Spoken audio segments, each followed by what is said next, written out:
victim or survivors? Well, in cases of sexual assault, sometimes the lines are blurred. The numbers are alarming, with the CDC indicating that in the time it took me to read that last sentence that you just heard, another American has been sexually assaulted. We're going to talk about that coming up next on Outlook.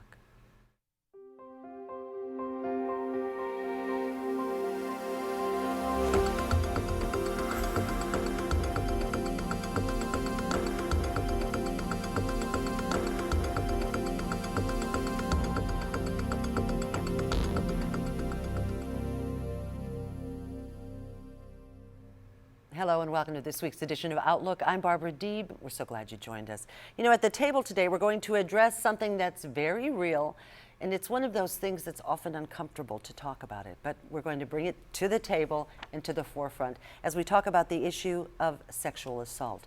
Right now, I'd like to welcome to the table, no stranger, you've been here before, Melissa Whitley, who is with Hope Harbor Incorporated. In addition, Elena Milby joins us. She's a crisis intervention specialist with Elena Milby is a crisis intervention specialist with Hope Harbor, and we are also joined at this time by Rachel Thompson, who volunteers, but you're a graduate student as well, working in clinical psychology. Yes, right? That is correct. So this is a wonderful volunteer opportunity for you. Yes. It is. Exactly. Before we go any further, let's find out who we're dealing with. Hope Harbor Incorporated. What exactly is that? Hope Harbor is a designated rape crisis center for the Brad area, the 10 counties surrounding Warren County, and we provide services for anyone that's affected by sexual assault or sexual abuse. We are a 24-hour services available through crisis intervention, counseling services, as well as medical and legal advocacy, and really not just for the victim, but like I said, for friends and family or those who are affected by it, because it affects so many people in our community and around the world. And in addition, we should point out now, Hope Harbor Incorporated is separate from Western Kentucky University, although you do a lot of partnering with WKU. You're right, especially during Sexual Assault Awareness Month in April, we do. We have wonderful partners here at Western and other colleges and universities in our community because college students are, at a high rate for sexual victimization. And we're going to talk more about that. And I might point out that Elizabeth Madariaga is going to be joining us later in the show to talk a little bit more about the WKU campus. So what are we talking about when we say sexual assault? How do we define that? Where do we work from? Who wants to answer that one? I'll take that one. Okay. So sexual assault can look a bunch of different ways, not only rape. I think rape is kind of what people assume sexual assault means, actual penetration. But it can be, in the form of harassment, so it could be verbal. It could also be, touching, inappropriate touching, and stuff like that, as well as rape. I saw something recently, it was on Elizabeth's email, as a matter of fact, something about interpersonal abuse, which is a term that I'd never heard those two together or felt like that. But sexual assault can fall under that as well. Yes, so within, dating partners or, maybe someone that you've just, slightly dated, you may went on one date with them and, an abuse can happen after that. So, it doesn't only happen with the stranger in the bushes type of situation. A lot of the times it is someone that you have had consensual sex with before. Oh, and then suddenly it turns the other way. Yes, they, Gotcha. one of the partners would, take advantage of that situation and force the other to do something that they did not want to do. And so that's interesting because people might be hearing that at home and go, so that's considered sexual assault, even if in the past you'd done that before? Right. Yes. Yeah. And you always have the right to say no. Even if you've said yes before, whether that be yesterday or a year ago or 20 minutes ago, and you always have the right to say no, to say stop. Let's talk about the campaign, because for awareness purposes, they often have a campaign that's out there, like trying to get people to latch onto that. The Just Say No, of course, is related to drugs, but as it relates to sexual assault and abuse, no is still the word to use, right?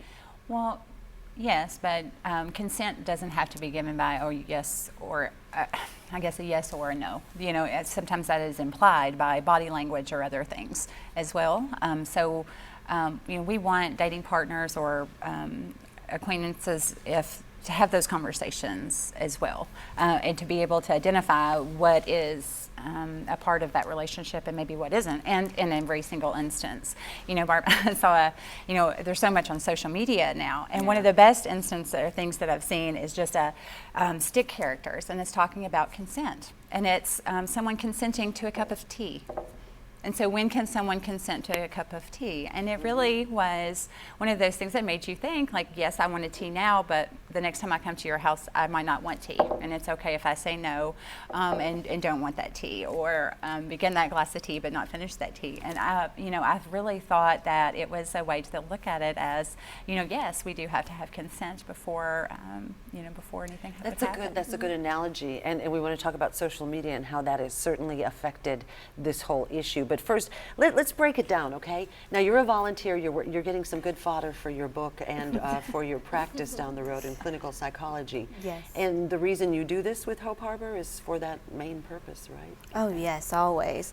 When I first came to Hope Harbor, I was first just fulfilling a class credit, and then once I understood really what all Hope Harbor does, I couldn't help myself but to volunteer and to learn more and to try to help as many people as I can, even outside of my role as just a student intern. Volunteering there is about helping these people, these victims, survivors, who's gone through this horrible experience, and just being there for them any way that we can to support them emotionally and get them through it, whether it is supplying medical advocacy, legal advocacy, or counseling services. It's really just about being with them and for the victims in the ways that they need to be. You stopped short, I could almost get in your head, you stopped short of referencing a gender, because I think what people need to be made aware of is the fact that it's not gender specific. No. Men can be sexually assaulted as well. Yes. Yes, you're right. And even, some of the most recent studies or the information that's out from the Center for Disease Control, I did a survey about the intimate partner and sexual violence survey that was done. And in Kentucky, rates for men who have experienced sexual violence is almost 20%. And so, that is a huge percentage of our population here in Kentucky that has experienced. And we're there, and Hope Harbor provides those services, regardless of age, gender, income, any of those things, that we're there to help support them Do in not their discriminate. services. You'll help whoever is there. Is there a profile of a victim? We hear so many things when we are looking at this issue. Well, he or she was asking for it. That dress is too short. They were coming on to me. Well, I read the signals, her nonverbals, his nonverbals. So is there a profile? No, not at all. There's no such thing as the perfect victim, which I think kind of scares a lot of people to know that, sometimes there's nothing you can do. I think with those acts of victim blaming, people want to believe that, okay, well, if I don't wear short shorts, if I don't go out and drink, if I don't do these, bad things, then these bad things won't happen to me. That bad things only happen to bad people. And unfortunately, that's not true.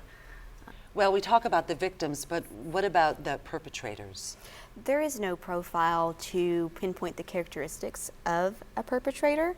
There is a great deal many variables that goes into the development of a person, and each individual case where a person is sexually assaulted is different.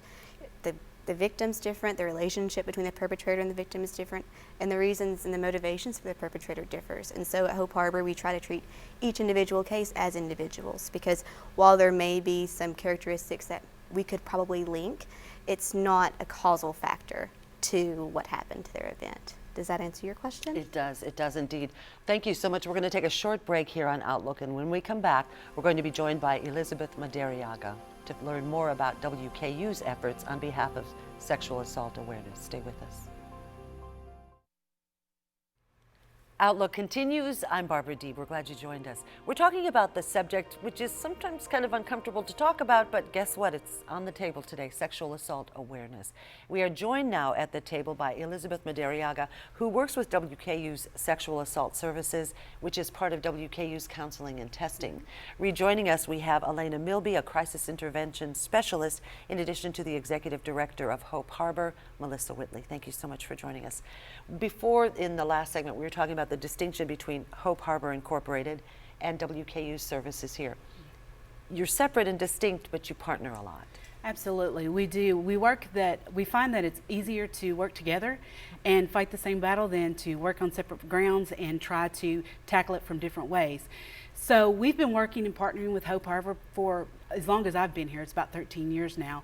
And it's a great way to combine our resources to utilize the best that we can to provide the services that are best for our community and our campus. War. She said she used the word battle and she used the word war. We're talking about sexual assault here. So do you feel like you're making headway in winning the battle? It's kind of a catch-22 if to be honest.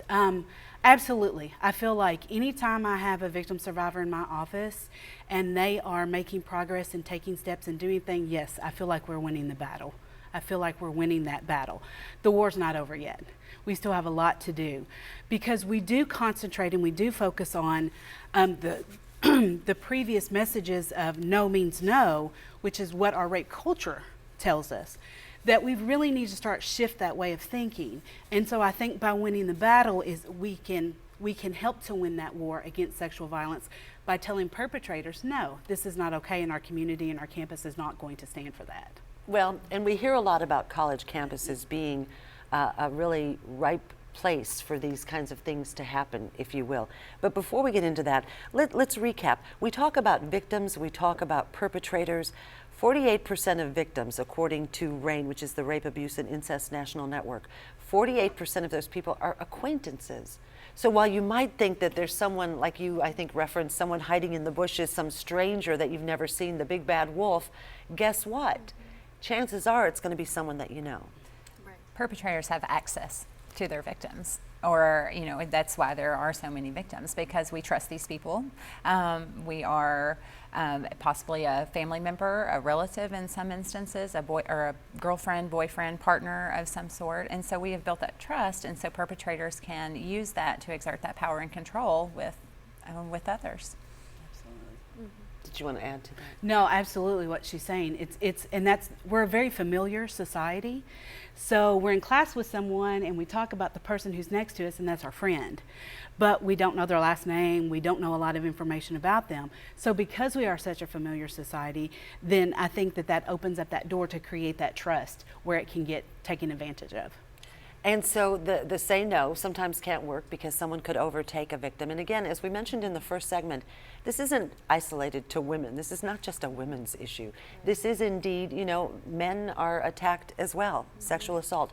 So let's take it from a victim standpoint. You're in a situation, whether it be on a college campus or on a city street, but you suddenly find that you have become a victim. What do you do? Well, you have different options. One of the things that we encourage people to do is to tell someone, which is hard because often in our culture, you're met with some negativity, some of that victim blaming. You may feel shame. So we ask that you try and tell someone that someone you're close with. So maybe that be your best friend or, like a relative or someone that you trust. After that, we do, one of the options that we could suggest is going to the hospital in case that there are any like medical issues or maybe you are physically injured by it. At the hospital, you also have the option to have a SAFE exam, which is a sexual assault forensic exam performed, and that will collect evidence, and it can also ensure that that you're okay, that you're physically okay, that there's not tearing or anything else that may be alarming. Rape kit, is that what they call the rape kit? Yes. Okay, well, we've heard a lot of negativity about rape kits in the state of Kentucky. What's the latest on that situation? Well, this year the SAFE Act was passed by our legislators and gives us, it's actually testing of over 3,000 backlogged rape kits here in the state. And again, we use the term rape kits because that's what people have heard over the years. We really started, that's why it's the SAFE Act. We feel like that sexual assault forensic exam or exam kit, really gives us I guess an easier way to say, what this was, and because people have such a stigma of what rape is, but yet these kits are collecting a lot more evidence than maybe in those as well. And so with this backlog, we're really hoping that we may be able to find perpetrators who have perpetrated even more than once.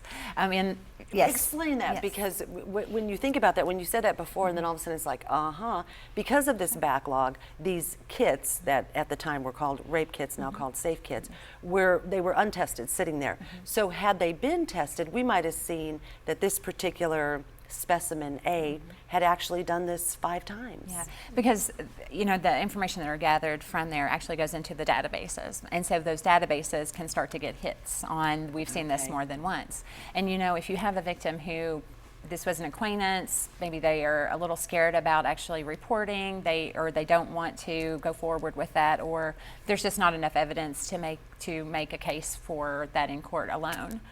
But yet they find that same DNA in 2 different kits. That brings a power in numbers and bringing those victims together to be able to do that together to prosecute. Michelle Kuiper spoke out a lot about that during this session and last session, because if her perpetrator had been, if her kit had been tested and her perpetrator would have been found earlier, there were actually 2 other women that were raped after she was raped when she was, I think, in college at the time. So the legislature moved on that, but now how are we looking, what's going to expedite the process? Well, we're actually working on working on a whole protocol of how this works. So hospitals, there's been time frames put on how long that a hospital, keeps the kit before it's given to law enforcement. Most of the time law enforcement's there to take that kit, but then it puts parameters on how soon they have to get it to the forensic labs.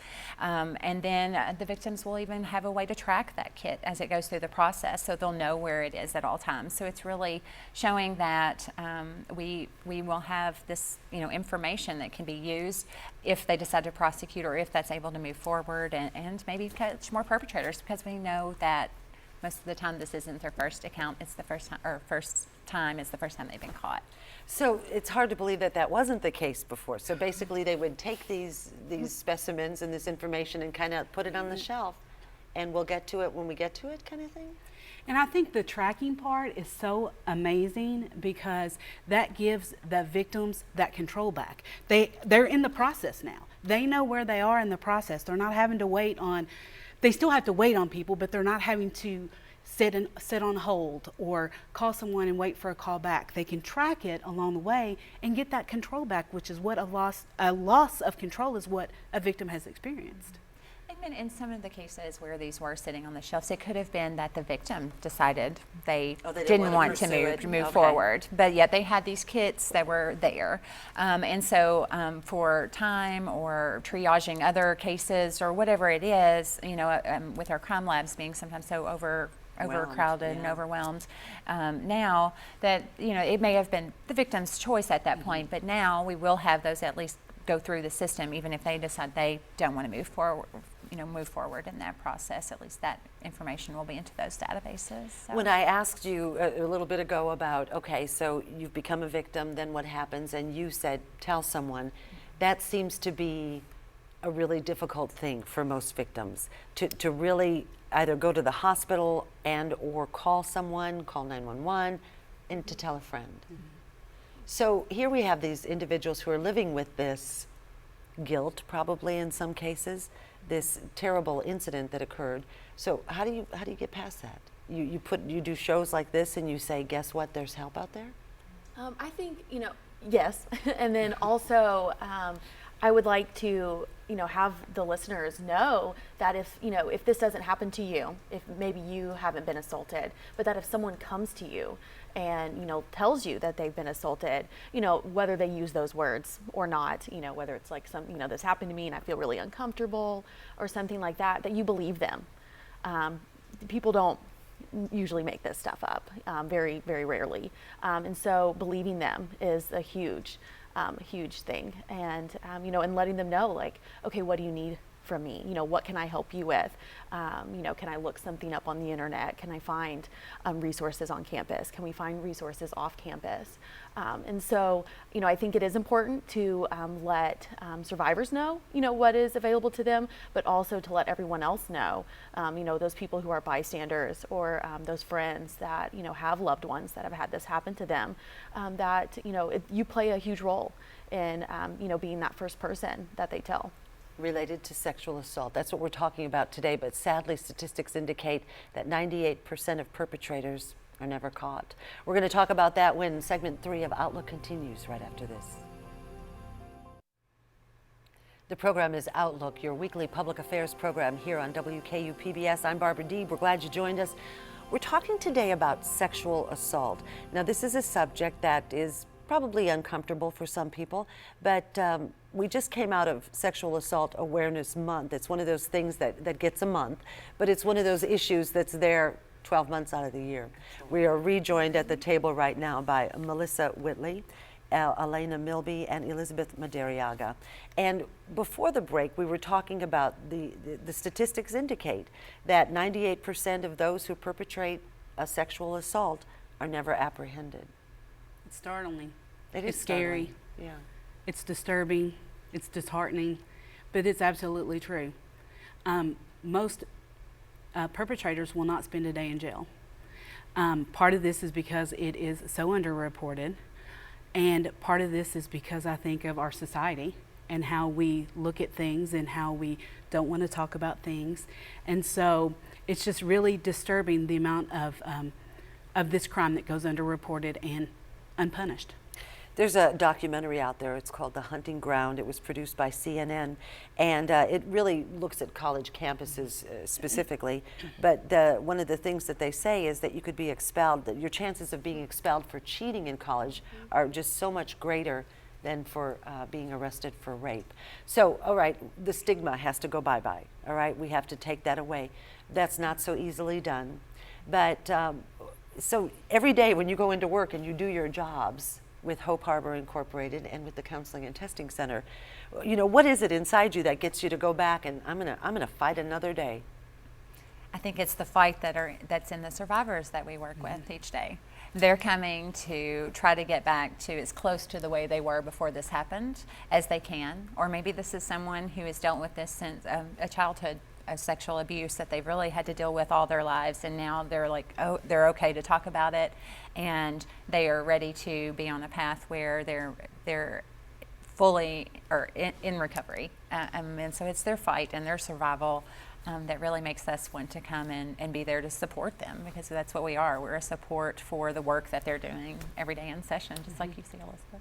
So. And it's a 24-hour, you referenced something, you have a hotline through Hope Harbor Incorporated. So if this, you know, if someone needs to report or needs help, or suddenly in the middle of the night, tired of not being able to sleep, decides they need to talk to somebody, they can call that hotline? They can. We have volunteers and staff answering that line 24 hours a day that will be able to offer information, referrals, and listening ear and support for the person on the other end. You know, college campuses, as I said, this documentary we referenced, you know, specifically looks at college campuses because it is indeed a place where sexual assaults happen. You get a mix of so many different kinds of people coming together, young people, you know, a lot of energy, these kinds of things. And so that doesn't mean it doesn't happen. That's the only place it happens everywhere. But college campuses present a special issue. They certainly do, because as you said, you have a whole bunch of different people who are coming together, and some from urban areas, some from more rural areas, and you have people who have maybe never gone anywhere without their parents, who've never gone out at midnight, who've never been to a party, who haven't had that independence. And so what happens is, I think that on college campuses, our students get preyed upon. They, as Melissa said earlier, the perpetrators know, and they look for them, they scout them out, they find them, and I think this just goes on along to perpetrate against the victims, and then the way society acts is how that continues on. Because we don't step up and make it comfortable enough or important enough or safe enough for a victim to report or for them to be believed, that they're not going to do that. They don't feel like they have that support. So how are they going to explain to their parents, well, I went to this party and I got intoxicated? Or dad goes, oh, well, why were you wearing that skirt? You know, those are the questions I think a lot of times parents might ask their kids too. Sure. And so it's not only letting survivors know what resources we have on campus and in the community, but it's also educating perpetrators not to do it and educating parents and friends how to react to it. So it's not just one thing that we're doing. You know, there's a new tool in the toolbox, though. It's social media. Used to be you didn't have that, but now you can go out there and you can absolutely ruin someone, which is good and which is bad. So if you know who the perpetrator is and you can put it out there, or if they are not guilty of that, and you could still slander someone along the way. But it is a tool in the box, yes?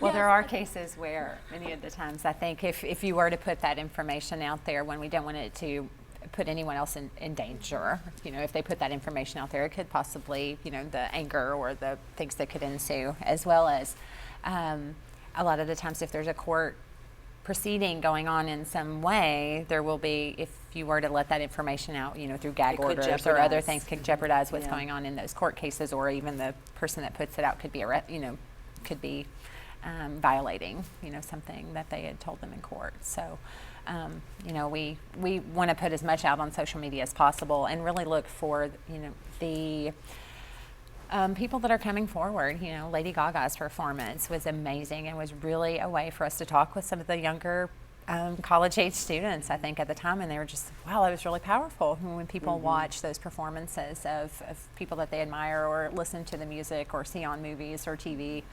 Who have been victims as well, who has can been speak that victims. story. We're just about out of time. I am going to give you the last word. And if you will, you know, what would you say to people? We've had this discussion, we're talking about sexual assault awareness, and just so many, if you had a box of stigmas, if you could just, you know, do like this and get rid of them, problem solved. Doesn't work that way. Yeah, no, unfortunately not. I definitely think, you know, this war, I envision a world where, yeah, no one is sexually assaulted, because this doesn't have to happen. It's not a component to a working society. It's holding us back, and I think this movement definitely has to have men involved and able to, you know, get this eradicated. Last word, you got it. A special thanks to Melissa Whitley, who has joined us, along with Elena Milby. They work with Hope Harbor Incorporated, and always a pleasure, Elizabeth Madariaga, who's with WKU Sexual Assault Services. Now, you watch Outlook every week and you see us, but you don't get to see what goes on behind the cameras.